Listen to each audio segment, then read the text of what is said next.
嗨，大家好，我是坦平叔，带大家真正的中国。今天是2024年12月27号，这一期咱们继续胡聊胡适、胡威还有胡一进老师今天这个胡适走势可以说还是一个字叫稳。这回真的是叫稳今天收盘收在3400点，沪指一共涨了2个点，涨了0.06%，深成指涨了0.13%，创业板涨0.22%，北证跌的稍微多一点，负的1.22%。两市成交额14475亿，比昨天是量增加了，但是还是在1.5万亿以下。还是我说的就是有很多资金已经离开这个市场，主力卖出510亿，3546家上涨，1731家下跌。虽然上涨的比较多，但是对金融消费者来说想赚钱太难，应该说基本上都是在赔钱。这个咱们都知道这个胡适这种稳定的走势不上不下，还是有小作文在起作用。这个网上又在流传传言平准基金已经过会2万亿，什么时候公布呢？说等到哪一天大跌的时候公布，这是传言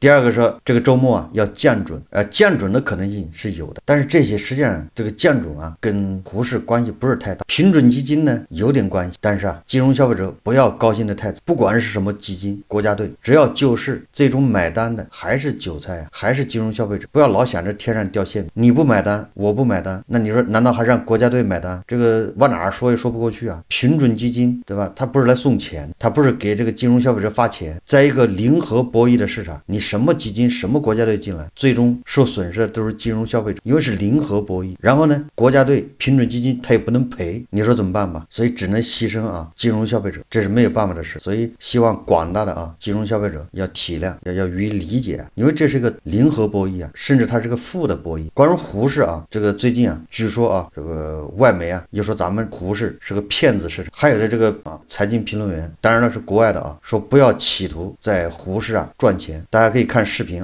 In China 16 years ago, in their largest equity index, the Shenzhen Shanghai 300, their GDP went up 505% in the last 16 years, and you've lost a third of your money being invested in their markets. Just imagine losing a third of your money in a nation that's grown its GDP 500%. When the U.S. has grown our GDP about 75%, and you're up 400% in your S&P 500 investments.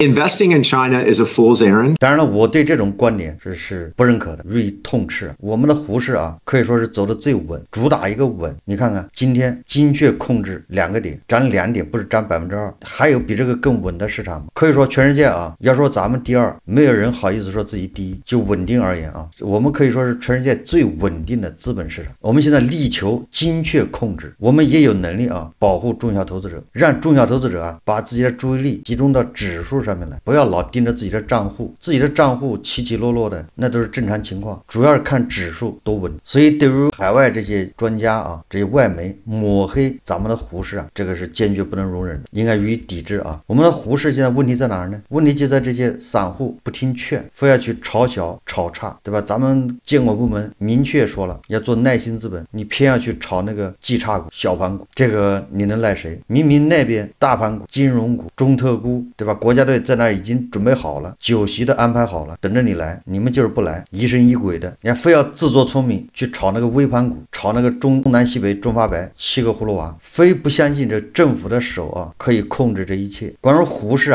监管机构、游资、散户、大股东减持这之间的矛盾关于胡适它的本质，胡适为什么很难走牛？这个咱们在节目说的已经很多了，越来越多的人失去信心，最终被逼拿脚投票离开胡适。现在任你怎么忽悠，对吧？韭菜把钱都存到工行，就是不去，这就比较麻烦了。大家总说经济这么不容易，预期不好，对吧？大家都舍不得消费。20年前咱们的政治课本上说我们当前的矛盾是人民日益增长的需求和落后的生产力之间的矛盾，应该这么说的吧？但是有网友总结他说现在我们主要矛盾已经分成8个矛盾。第一个是人民日益增长的智商与落后的套路之间的矛盾，就是这些韭菜的智商还在见长，对那些过去那套路不管用了，这些效果越来越差。第二个他说房价再涨就要出问题，如房价再跌就要出更大的问题之间的矛盾，这个还真是这样房价涨是不行的，涨你韭菜更买不起，跌呢跌也要出问题。第三个矛盾说现在钱存在银行要贬值，如拿出来投资就要亏本金之间的矛盾。这个大家都理解啊。第4个想奋斗却无从下手，与想躺平却心有不甘之间的矛盾。躺又躺不平，奋斗好像也是白努力。第5个有事干就焦虑，与没事干就忧虑之间的矛盾，对吧？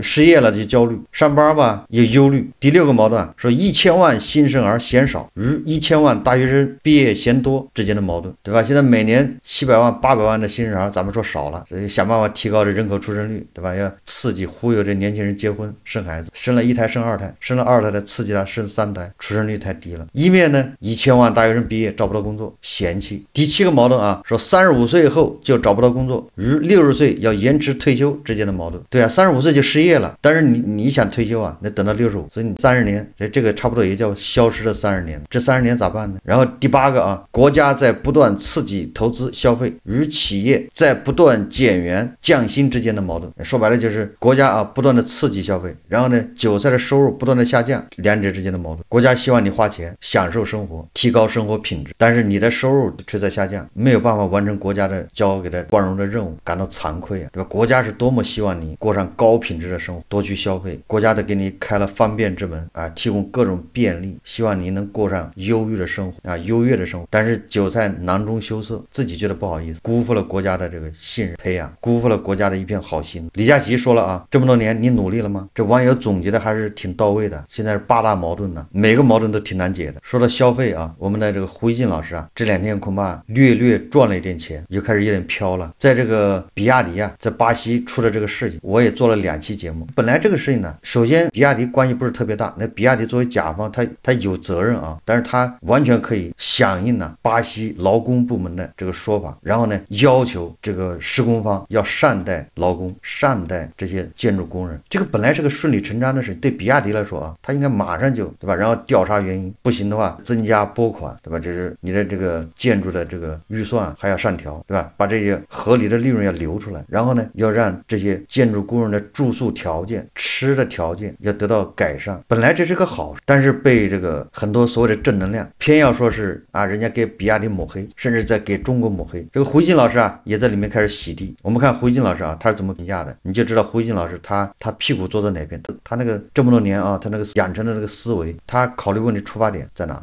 他说比亚迪巴西在建工厂被叫停，巴西调查此事的政府机构指控工人生活条件堪比奴隶，并且称他们被解放。比亚迪工厂外包施工方金匠公司全面否定巴西政府的指控。有外电报道，比亚迪巴西分公司发普语声明，该公司已经断绝与承包方金匠公司的合作关系。下面啊，胡一静评论来了啊，老胡认为此事件尚存在争议，我个人主张在听巴西调查的同时，也要听比亚迪和金匠公司以及所涉员工的申诉。另外，我认为金匠公司的事情不应与比亚迪划等号，而比亚迪和金匠公司的事情需由他们自己负责。老胡去过巴西，做过生活领域的采访，那个国家两极分化严重，有大量贫民窟，穷人很多。这一调查指控发生在巴西而非西方发达国家，让我有些惊讶。我看了金匠公司发的声明称巴西的指控与事实完全不符，公司员工都在上面按了手印。我希望他们的声明站得住脚，能够在这场官司中最终起作用。另外，作为一个中国媒体人，我希望中国建筑公司尽可能改善员工的住宿等生活条件，建筑业不能朝着工人的基本权利挤压成本，尤其是到国外承包工程，更要做得好一些，要契合当地法律规定的标准。在员工管理方面，要与外国当地政府和舆论机构多沟通，避免有的做法受到当地误解。比如外国的环境大多是下班以后完全不管，中国员工到了国外语言不通，活动不便，而且多数情况无家属陪伴，自然会有一些集体管理和活动。外方如果有疑问，要早做解释。他说无论如何啊，巴西方面使用奴役、解救这些词汇，我的直觉是夸大了，我相信这当中有误解成分存在。另外，有一些境外舆论机构乐于炒作这类中国元素的负面新闻。这件件事发酵比较大，还因为它牵扯到比亚迪，而后者是中国最强大的新能源汽车品牌，给它抹黑是一些境外相关势力遇到机会对时自然加自觉的反应。这件事提醒了比亚迪，它已经树大招风了。比亚迪不能指望舆论环境对自己充分友好，舆论永远是复杂的。比亚迪唯一能做的就是提升对自己的要求，在各个方向匹配自己不断上升的影响力，这很不容易，但比亚迪应该能行。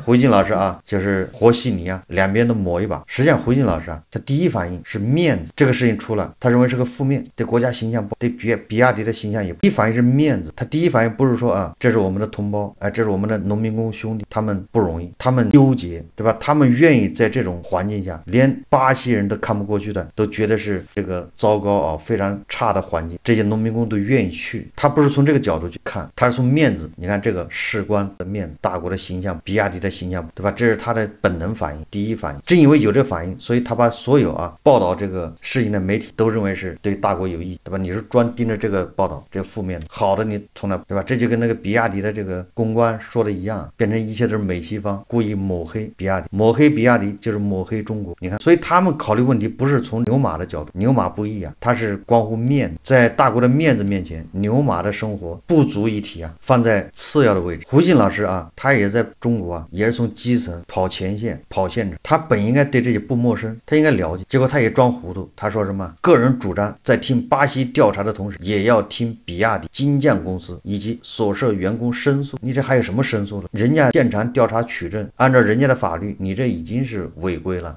你把人家所有的这个护照统一管理，这在人家的法律，他们就认为你这是把人绑架了。那个护照是你在国外唯一这个身份标识啊，是 ID， 没有那玩意你寸步难行。你把人家那玩意控制起来，你不就把人控制了吗？完了这个15个人住一个小房间，然后用那种类似于泔水桶一样的那个桶去打饭打菜，这些东西胡锦老师他应该知道啊，他跑现场跑工地，他心里有数啊。说白了就是咱们在国内通行的标准，工地啊都是这样，但是你这玩意到国外，你不能把你在国内这些臭毛病、理所当然的东西，你就带到国外，你认为也是理所当然。我只要关起门来，你没权利管，我们自己愿意，我乐意。你看我们农民工他们愿意啊，你看让他们按手印，让他们说录什么样的视频，他们都录，对吧？这是一种悲哀。第二大经济体，农民工的待遇就这样，心甘情愿做牛马，甘愿被奴役。胡锦老师还装糊涂，说还听一听金匠公司、比亚迪的申辩，你那个申辩无非就是我在国内这是合法的，就这么干。你看他们都自愿都愿意，问题是你在巴西你这就非法了，这还有什么申辩的呢？你不能因为人家自愿你就可以为所欲为啊。所以胡锦老师还认为金匠公司的声明能够站得住脚，能够在这场官司中起最终作用，那意思就是我们中国对农民工对建筑工人的这个标准呢，在你巴西也必须要得到认可，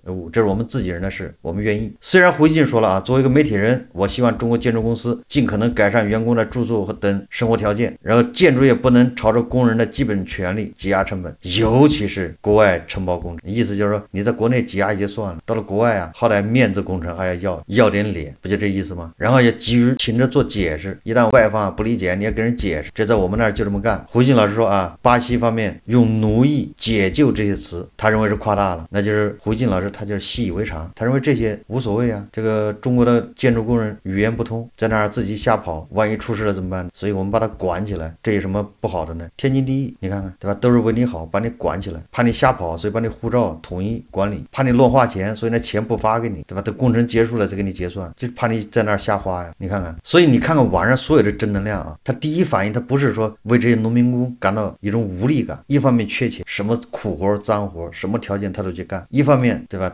他的命运任由别人摆布。有很多人说这些农民工咎由自取，我觉得这不对，你这个时候站着说话不腰疼，他就是缺钱，对吧？家里有孩子要上学，老人要看病，房子要翻修，缺钱啊。这些农民工除了干这些活，你让他在哪儿赚钱？国内的建筑业这么萧条，根本就没有活干，能有机会到巴西干这个活恐怕也是不容易啊。最后胡锦老师啊说比亚迪树大招风，这个是胡锦老师故意混淆黑白啊，故意扰乱事情。那媒体报道他当然是报道这种轰动性，你一个小公司说句鬼都不知道，他有什么好报道的，对吧？比亚迪是个知名公司，他越知名媒体越盯着他，这外媒人家就这样的，你出名所以人家更要盯着你。但是胡锦认为这是别有用心，就是胡锦认为就是我优秀我出名，所以我应该有特权，这就是他的骨子里面的这个想法。他不知道这地方人家是你越有名，对吧？越是名人越是知名公司，人家盯得越狠，这叫监督啊。但是在胡锦看来，在正能量量看来，你这就是别有用心，你这是嫉妒。你看看媒体以报道为主，对吧？他以报道为主啊，